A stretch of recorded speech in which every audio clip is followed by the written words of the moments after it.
প্রিয় শিক্ষার্থীরা, আসসালামু আলাইকুম ওয়া রাহমাতুল্লাহি ওয়া বারাকাতুহু। আশা করছি তোমরা সবাই ভালো আছো এবং খুবই মনোযোগ দিয়ে লেখাপড়া করছো। আমরা আলোচনা করতেছি মৌলের ধারণা ও রাসায়নিক গণনা। এটার আজকে 9 নাম্বার নবম লেকচার আলোচনা হবে। ওকে, সো গত ক্লাসে আমরা এর আগের ক্লাসে আলোচনা করেছি রাসায়নিক বিক্রিয়া, রাসায়নিক সমীকরণ, বিক্রিয়ক, উৎপাদ। এই চারটা বিষয় নিয়ে আলোচনা করেছি। আমার মনে হয় তোমরা সবাই লেকচারটা দেখেছো, সে অনুযায়ী নোট করছো, সংজ্ঞাগুলো মুখস্থ করছো। আজকে আমরা পড়ব এই যে কেমিক্যাল ইকুয়েশন, এটাকে আমরা কি বলবো? কেমিক্যাল ইকুয়েশন বা রাসায়নিক সমীকরণ। ওকে, এটাকে আমরা বলবো কেমিক্যাল ইকুয়েশন। ওকে, এই যে কেমিক্যাল ইকুয়েশন বা রাসায়নিক সমীকরণ, এইটা আমরা লিখবো কিভাবে? ওকে, এইটা আমরা লিখবো কিভাবে? তো এইটা এখানে আমরা আরেকটা জিনিস শিখেছিলাম, বিক্রিয়ক এবং উৎপাদ। তো আসো শুরু করি। তা দুই একটা বিক্রিয়া লিখি, দুই একটা সমীকরণ লিখি, তাহলে জিনিসটা সহজেই আমরা বুঝতে পারবো। তো আসো, প্রথমে আমরা লিখবো, ধরো একটা বিক্রিয়া লিখি, কি কার্বন প্লাস অক্সিজেন তৈরি হবে কার্বন ডাই অক্সাইড।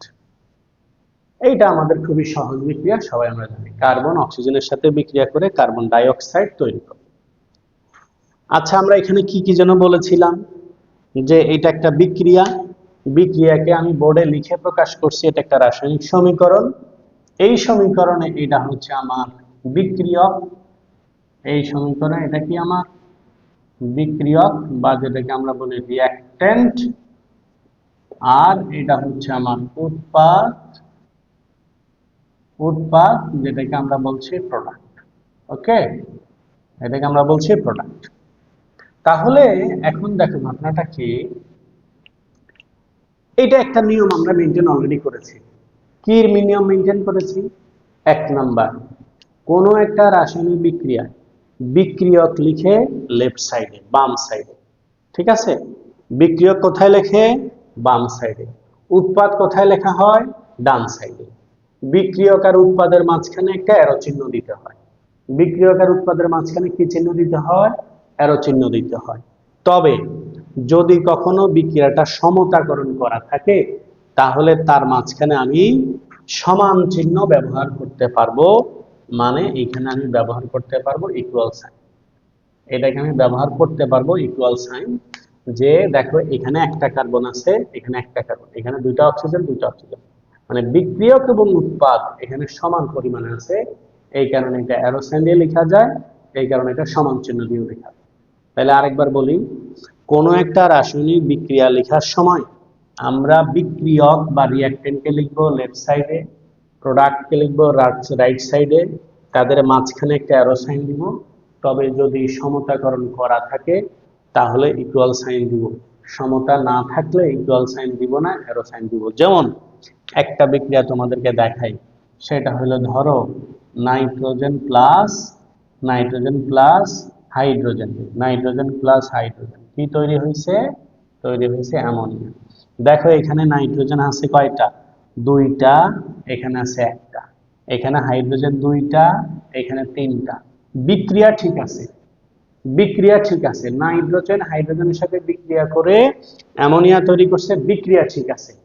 কিন্তু কিন্তু এই বিক্রিয়ায় যেহেতু সমতাকরণ নাই, তাহলে এটাকে সমান চিহ্ন দেওয়া যাবে না, এটা অ্যারো সাইন দিয়ে লিখতে হবে। এখন যদি আমি সমতা করি, যেমন ধরো এখানে নাইট্রোজেন, তারপরে এখানে হাইড্রোজেন, সমতাকরণ করার জন্য এখানে অ্যামোনিয়া, এইখানে যদি আমি একটা সামনে কত দিব, এখানে দুইটা নাইট্রোজেন আছে, এখানে একটা 2 দিব, হাইড্রোজেন হয়ে গেছে 6টা, এখানে একটা 3 দিব। এই যে যখন আমি সমতাকরণটা করছি, এইবার তার মাঝখানে সমান চিহ্ন দিতে পারবো। কনসেপ্ট ক্লিয়ার হয়েছে? তাহলে আবার বলতেছি, বিক্রিয়ক লিখবো বাম সাইডে, উৎপাদ লিখবো ডান সাইডে, বিক্রিয়ক লেফট, প্রোডাক্ট হচ্ছে রাইট সাইডে। এদের মাঝখানে অ্যারো সাইন দিতে হয়। তবে যদি এটা ব্যালেন্স থাকে, সমতাকরণ করা থাকে, তাহলে আমি ইকুয়াল সাইন দিতে পারবো। এই 3টা নিয়ম আমরা আশা করছি এটা সবাই বুঝতে পারছি।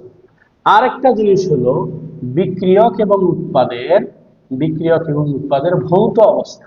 ফিজিক্যাল স্টেট, ও আসলে কি অবস্থায় আছে, ও কি সলিড অবস্থায় আছে নাকি লিকুইড অবস্থায় আছে নাকি গ্যাসিয়াস অবস্থায় আছে, এটা মাঝে মাঝে উল্লেখ করা দরকার, মাঝে মাঝে উল্লেখ করা দরকার, মাঝে মাঝে না, এটা প্রয়োজনীয় ক্ষেত্রে উল্লেখ করতে হবে। যেমন একটা বিক্রিয়া আমরা যদি বলি, ধরো ক্যালসিয়াম, কি বলবো, ক্যালসিয়াম কার্বনেট, এইটাকে আমি কি করেছি, এটাকে আমি ধরো কি করেছি, এটাকে আমি হিট দিয়েছি।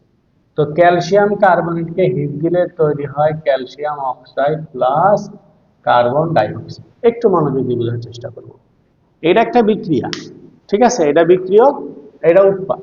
আচ্ছা, আরেকটা কথা হচ্ছে, যদি বিক্রিয়ক অথবা উৎপাদ একাধিক হয়, তাদের মাঝখানে প্লাস চিহ্ন দিতে হয়, তাদের মাঝখানে প্লাস চিহ্ন দিতে হয়। এখন আসো, এখন আমাকে বলো, এই যে এটা হচ্ছে চুনা পাথর, এটা হচ্ছে চুন, এটা কার্বন ডাই অক্সাইড। তো আমরা জানি কার্বন ডাই অক্সাইডের ভৌত অবস্থা, ফিজিক্যাল স্টেট, গ্যাস। আমরা জানি এটা চুন, চুন এটা সলিড, এই যে মনে রাখবা, এস মানে কঠিন, এস মানে সলিড, জি মানে গ্যাস, আর এইটা কি, এটাও সলিড, এই কারণে এটা হলো এস। তার মানে আমরা তাদের ভৌত অবস্থাটা কি, ক্যালসিয়াম কার্বনেট সলিড, এই জন্য এস লিখছি, ক্যালসিয়াম অক্সাইড সলিড, এই জন্য এস লিখছি, কার্বন ডাই অক্সাইড গ্যাস, এই জন্য জি লিখছি। এইখানে তুমি আরেকটা জিনিস দিতে পারো, সেটা হলো কার্বন ডাই অক্সাইড যেহেতু গ্যাস, এই কারণে সে উপরের দিকে উড়ে চলে যাবে, এটা আপওয়ার্ড সাইন দেওয়া থাকে। কেমন সাইন দেওয়া থাকে, এটা আপওয়ার্ড সাইন দেওয়া থাকে, ঊর্ধ্বমুখী সাইন দেওয়া থাকে। আরেকটা বিক্রিয়া যদি আমরা লিখি, যেমন ধরো আমরা যদি বলি হচ্ছে সোডিয়াম ক্লোরাইডের সাথে আমি কি দিব, প্লাস সিলভার নাইট্রেট। আচ্ছা, এইখানে sodium chloride plus silver nitrate NO3, arrow sign দিয়ে কি তৈরি হয়, silver chloride plus sodium nitrate তৈরি হয়। এই যে এইটা কিন্তু জলে ডুবানো আছে, অ্যাকুয়াস সলিউশন, অ্যাকুয়াস সলিউশন মানে জলীয় দ্রবণ, সেই জলে যেহেতু ডুবানো আছে, এই জন্য এটা হচ্ছে এ কিউ, এটা পানিতে আছে, এটা হচ্ছে এ কিউ, এটাও পানিতে আছে, এইটা কি হয় এস, এবং এই সলিডটা তলানি পড়ে, নিচে প্রেসিপিটেট হয়, সেটেল ডাউন হয়, বা অদক্ষেপ তৈরি হয়, এই জন্য এটা অদক্ষেপ। আর এটা হলো এ কিউ। ওকে, এটা হলো এ কিউ। তাহলে দেখো আমরা কি কি করলাম, যে একটা বিক্রিয়া লিখলাম, দুইটা বিক্রিয়া লিখছি, সে দুইটা বিক্রিয়ার মধ্যে কি, যে বিক্রিয়ক আছে লেফট সাইডে, উৎপাদ আছে রাইট সাইডে, বিক্রিয়ক এবং উৎপাদের মাঝখানে কি চিহ্ন দেওয়া হয়, সমান চিহ্ন দেওয়া হয়, যেমন বা ইকুয়াল চিহ্ন দিতে হয়। আরেকটা রিঅ্যাকশন লিখে দিস ইজ ফাইনাল, ধরো হইলো হাইড্রোজেন প্লাস, এটা হইলো ধরো আমরা যদি বলি হাইড্রোজেনের সাথে ক্লোরিনের বিক্রিয়া দিলাম, হাইড্রোজেনের সাথে ক্লোরিনের বিক্রিয়া দিলাম, এটা তৈরি হয়েছে হাইড্রোজেন ক্লোরাইড। যেহেতু সমতাকরণ করে দিয়েছি, তাহলে এইখানে একটা মাঝখানে সমান চিহ্ন বসাবো, ঠিক আছে। এখন আমার কি আছে, এখন আমি কি করব, এইটা হইল আমার গ্যাস, এই জন্য জি, এইটা একটা গ্যাস, এই জন্য জি, এইটা একটা গ্যাস, এই জন্য জি। তার মানে কি দাঁড়ালো দেখো, এই তিনটাই রাসায়নিক বিক্রিয়া। বিক্রিয়া লেখার সময় ফাইনাল বলতেছে, বিক্রিয়া লেখার সময় বিক্রিয়ক লিখবো বাম সাইডে, উৎপাদ লিখবো ডান সাইডে।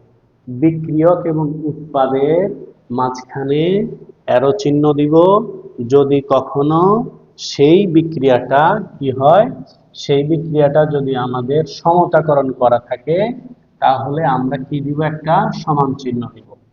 এবং এই ক্ষেত্রে আমরা আর একটা বিক্রিয়া যদি লিখি, তাহলে দেখো কি হবে, নাইট্রোজেন প্লাস হাইড্রোজেন আমরা একেবারেই সমতাকরণ করে দেই, এখানে একটা রসায়ন দিলাম, তৈরি হয়েছে অ্যামোনিয়া। তো এই ক্ষেত্রে কি, এই বিক্রিয়াটা উভমুখী, যদি কখনো উভমুখী বিক্রিয়া থাকে, মানে বিক্রিয়ক থেকে উৎপাদ, উৎপাদ থেকে বিক্রিয়কে যায়, তখন একটা উভমুখী রসায়ন দিতে হয়, ঠিক আছে, ডানে এবং বামে, মানে এইটা এদিক থেকে ওইদিকে যাবে, এই দিক থেকে এইদিকে যাবে। তাহলে এই চারটা বিক্রিয়ার মাধ্যমে আমরা কয়েকটা নিয়ম লেখার চেষ্টা করি। ফাইনালি আরেকবার বলতেছি, বিক্রিয়া লিখবো বিক্রিয়ক বামে, উৎপাদ বা প্রোডাক্ট ডানে, তাদের ভৌত অবস্থা লিখবো, যদি কঠিন হয় তাহলে সলিড, কঠিন হইলে মানে সলিড মানে এস, যদি গ্যাস হয় তাহলে জি, আর এটা যেহেতু গ্যাস কার্বন ডাইঅক্সাইড উড়ে চলে যাবে আপওয়ার্ড অ্যারো সাইন। এরপরে একটা বিক্রিয়া দিলাম, এটা জলে ডুবানো আছে, জলীয় দ্রবণ, পানি দ্রবণ, অ্যাকুয়াস সলিউশন, সেই এ কিউ, অ্যাকুয়াস সলিউশন এ কিউ, এই দুইটা মিলে একত্রে যুক্ত হয়ে দেখো এই যৌগটা হচ্ছে সলিড, মানে এটা ডিজলভ হবে না। এটা আবার অ্যাকুয়াস, এই যেটা সলিড হয়েছে এটা নিচে তলানি পড়ে, এটাকে বলে অদক্ষেপ, এটাকে বলে প্রেসিপিটেট, এটা নিচে সেটেল ডাউন হয়, যেহেতু নিচে সেটেল ডাউন হয় অদক্ষেপ হয়, এই জন্য ডাউনওয়ার্ড অ্যারো সাইন দিতে হয়। যেমন এটা একটা গ্যাস, এটা একটা গ্যাস, তৈরি হচ্ছে গ্যাস, যেহেতু সমতার কারণ আছে ইকুয়াল সাইন দিয়েছি। এটা একটা বিক্রিয়ক, এটা একটা উৎপাদ, এই বিক্রিয়াটা একটা উভমুখী বিক্রিয়া, এই জন্য তাদের মাঝে একটা অ্যারো সাইন দিয়েছি। ওকে, আই হোপ তোমরা রাসায়নিক সমীকরণ কিভাবে লিখবে এটা বুঝতে পেরেছো। তবে এখানে একটা কথা, এই সবগুলো জিনিস সবসময় অ্যাপ্লিকেবল না, এগুলো প্রয়োজনীয় যখন যখন ধরো কোনো গ্যাস উড়ে যাবে কিনা তখন আমরা আপওয়ার্ড অ্যারো সাইনটা দিব, কখনো অদক্ষেপ বা প্রেসিপিটেট পড়বে কিনা তখন এটা দিব, সব সময় লেখার প্রয়োজন হয় না। তবে এটা একটা সমীকরণ লেখার জন্য এই নিয়মগুলো আমাদেরকে ফলো করতে হয়। সো আই হোপ রাসায়নিক সমীকরণ বা কেমিক্যাল রিয়াকশন তোমরা মানে কেমনে লিখবা এটা বুঝতে পারছো। আমরা আগের লেকচারে chemical reaction, chemical equation, reactant, product নিয়ে আলোচনা করেছি। এইবার আলোচনা করেছি কেমিক্যাল রিয়াকশন লিখবো কিভাবে সেটা। এখন পরের লেকচারে আমাদের আলোচনা হবে আমরা কতগুলো ইম্পর্টেন্ট রিয়াকশন তোমাদেরকে দিব, সেই ইম্পর্টেন্ট রিয়াকশন গুলো জানার পরে এটা সমতাকরণ শিখবো, দেন আমরা অঙ্কের দিকে যাব বা ম্যাথমেটিক্যাল প্রবলেমের দিকে যাব। আমি আবারও বলতেছি, যারা চ্যাপ্টার 6 পড়া শুরু করবা, বিশেষ করে এর বিক্রিয়া সংক্রান্ত পার্ট, যারা এই বিক্রিয়া না জেনে সমতাকরণ না জেনে পড়া শুরু করবা তার ক্ষতি হবে, সে ডিমোটিভেটেড হবে, সে আরো পিছাই যাবা। এই জন্য পড়া শুরু করার আগে এই জিনিসগুলো আগে আয়ত্তে নাও, ঠিক আছে? আমাদের পরের লেকচার হচ্ছে খুবই ইম্পর্টেন্ট একটা বিক্রিয়া, মানে একটা লেকচার হবে, সেটা হচ্ছে ইম্পর্টেন্ট কেমিক্যাল রিয়াকশন, কিছু গুরুত্বপূর্ণ রাসায়নিক বিক্রিয়া নিয়ে আমরা আলোচনা করব। আশা করছি সবাই বুঝতে পেরেছো। তোমরা ভালো থাকবে সবাই, দেখা হবে পরের ক্লাসে। আল্লাহ হাফেজ, আসসালামু আলাইকুম।